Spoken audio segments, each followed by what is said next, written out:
It was a piercing darkness penetrating through my flesh and into my soul. It was accompanied by a feeling of abject loneliness. Though I knew my friends were just on the other side of the coffin, I felt an almost supernatural isolation. It did not seem to come from within. It was being imposed on me. I felt buried in it.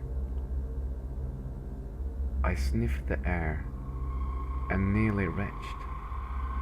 The smell of death lined the tomb. The aroma of rotting flesh entered my nose and pervaded my brain. Panic began to build up in my chest and radiate my limbs. It was a foreign feeling, like my veins were being invaded by terror. I tried to control my breathing, but it did not help. My heart threatened to beat out of my chest. My consciousness was beginning to slip. I felt like dying. It was then that I became aware of how confining the coffin was. I could feel the walls of it closing in with each drawn-out breath. I began to seriously regret my hubris. The thought of lying in a shut coffin is nothing compared to the actual act of doing it. I wanted nothing more than companionship to crush the feeling of isolation. Only 30 seconds had gone by, but it began to feel like a lifetime. If I was going to last a full minute, I would need to illuminate the stifling darkness. I pulled out my lighter and flicked it on. My eyes were immediately drawn to the lid of the coffin, and I found the source of the noise I had heard. It definitely hadn't been a rat. Scratch marks perforated the lining, clawed with fury and violence.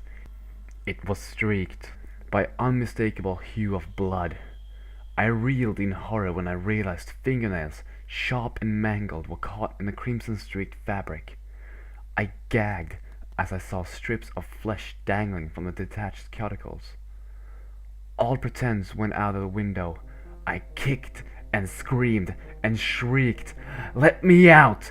Let me the fuck out!" I was greeted with silence.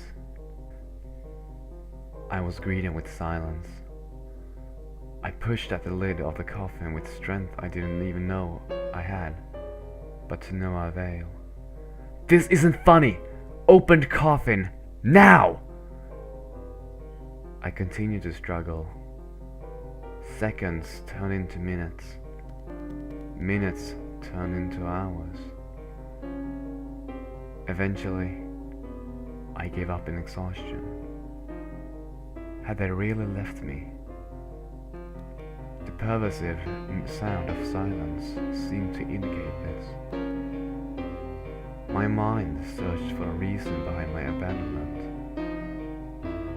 They'd just gone to get help. Sure, that must be it. The coffin was of poor quality, and it was stuck. They'd sought out the help of an adult. I waited and waited, still steeped in fear, but holding on desperately to any sliver of optimism. After the second day of my confinement, hope waned until it was finally gone. An indescribable hunger and thirst took over my body. Weak and fading, I was ready to throw in the towel. Out of nowhere, something sparked within me. I decided to give it one last try. With every fiber of my being, I kicked and scratched at the lid of the coffin. I scratched until my nails broke free of my fingers. the pain severe, but muted by the intense struggle. Exhaustion overtook me once more. I thought about how unfair it all was to die so young, so alone. My mind went to my mother and father, craving the warmth of their hugs. I'd sell my soul just to see them one more time. I envisioned Samantha's unkissed lips as a tear streamed down my face. It was then that I gave up. Body and soul, resigned to my fate, I wept openly. Then I felt it. A presence had entered the coffin. An untaggable feeling like I was no longer alone invaded me. I relished it momentarily. However, I convinced myself that this must be the last glimmer of hope playing tricks on my perception. My fingers found themselves in my pocket. I had to be sure. I flicked the lighter on. A high-pitched shriek escaped my lips when the apparition was revealed. I was immediately regretted my longing for company. The face that I had seen when the coffin was first opened stared back at me. It appeared to me one more vividly than it had been in the first time.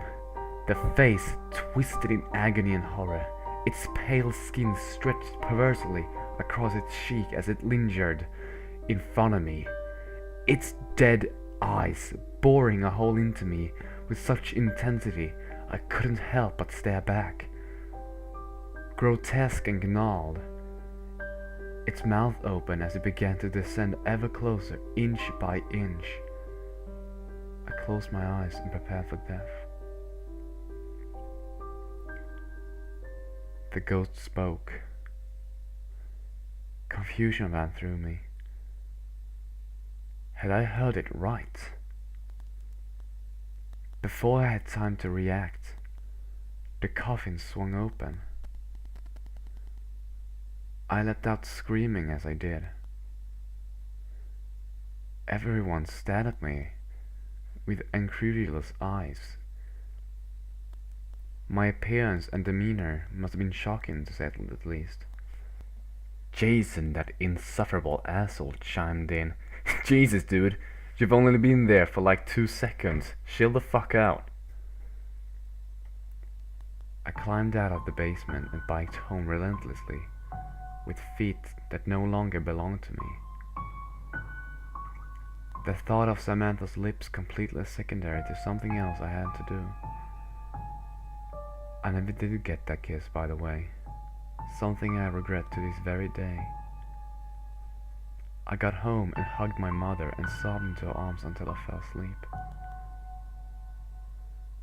I slept for 2 days straight. When I woke up on Monday, I was a boy on a mission. This being the pre-internet days, I hightailed it to the local library.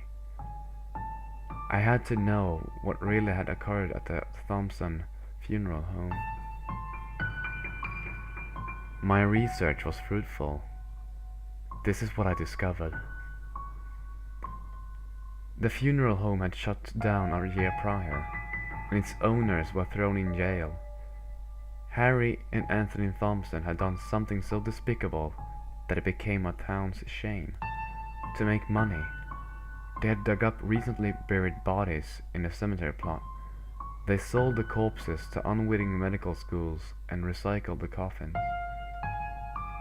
Digging deeper, I could not find any information about someone being buried alive in relation to this case, but I knew to a certainty they had done it. Maybe it was someone that stumbled across their nefarious plot. Maybe it was a genuine mistake. I guess I'll never know. Jason and the rest will swear to this day that I was only in that coffin for 5 seconds at the most, but I know better. When I think about that fateful night, I recall what the ghosts had said to me. Spoken in a whisper at the absolute threshold of human perception. Let it be known. In retrospect, I'm not even mad at what they put me through. The apparition just wanted some empathy. He sought someone to share in the agonizing terror and loneliness of premature burial. He just wanted his story to be told. And that, precisely, is why I'm recording this.